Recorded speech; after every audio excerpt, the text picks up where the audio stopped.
25শে March 2024 সোমবার উপচ্ছায়া চন্দ্রগ্রহণ, দোল পূর্ণিমা বা হোলি উৎসবের দিন রয়েছে এই উপচ্ছায়া চন্দ্রগ্রহণ। তো এই চন্দ্রগ্রহণ কি পালন করতে হবে? গ্রহণের সময়সূচি কখন? সারা বিশ্বের গ্রহণের সময়সূচি আমি আজকে এই ভিডিওটির মাধ্যমে জানিয়ে দিব এবং গর্ভবতী মায়েদের কি কি নিয়ম পালন করতে হবে তা নিয়ে আজকে আমরা আলোকপাত করব।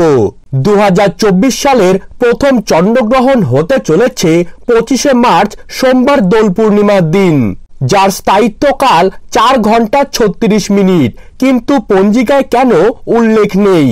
অনলাইনে অনেকেই অনেক রকম কথা বলছেন, এই গ্রহণ কি মানতে হবে? এবারে চন্দ্রগ্রহণটি সকলের জীবনে খারাপ বার্তা বয়ে নিয়ে আসবে নাকি শুভ বার্তা নিয়ে আসবে? উপচ্ছায়া চন্দ্রগ্রহণ কি? উপচ্ছায়া চন্দ্রগ্রহণ তখনই হয় যখন সূর্য ও চন্দ্রের মাঝামাঝি পৃথিবী চলে আসে, কিন্তু একই সরল রেখায় থাকে না। এই পরিস্থিতিতে হয় চাঁদের উপচ্ছায়া গ্রহণ। তাহলে এই গ্রহণ পঞ্জিকায় কেন লেখা থাকে না? এটি এক প্রকার চন্দ্রগ্রহণ হলেও সূর্য সিদ্ধান্ত মতে এটি গ্রহণ নয়। এইবারের উপচ্ছায়া চন্দ্রগ্রহণের গ্রাসমান 0.95 এবং স্থায়িত্বকাল 4 ঘন্টা 36 minute.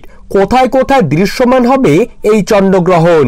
America, Brazil, Canada, London সহ ইউরোপ, উত্তর আমেরিকা, দক্ষিণ আমেরিকা মহাদেশে সম্পূর্ণ দৃশ্যমান হলেও খালি চোখে দেখা যাবে না এই চন্দ্রগ্রহণটি। তবে ভারত ও বাংলাদেশ সহ এশিয়া মহাদেশ, মধ্যপ্রাচ্যের সকল দেশ, অস্ট্রেলিয়া, আফ্রিকা মহাদেশে এই উপচ্ছায়া চন্দ্রগ্রহণ সম্পূর্ণ অদৃশ্য থাকবে। এখন প্রশ্ন হচ্ছে, এটি কি পালন করতে হবে? এই উপচ্ছায়া চন্দ্রগ্রহণ পালনের কোনো বাধ্যবাধকতা নেই। এই গ্রহণ পালন আবশ্যক নয়, কেউ ঐচ্ছিকভাবে পালন করতে পারেন এবং গর্ভবতীরা চাইলে মানতে পারেন, না মানলেও তেমন কোনো সমস্যা নেই। এই গ্রহণ পালন করা যে অত্যন্ত আবশ্যক এই বিষয়ে পঞ্জিকায় তেমন কিছু উল্লেখ করা হয়নি। ভারতীয় সময় অনুযায়ী এই চন্দ্রগ্রহণটি শুরু হচ্ছে 25শে মার্চ সকাল 10:20 থেকে।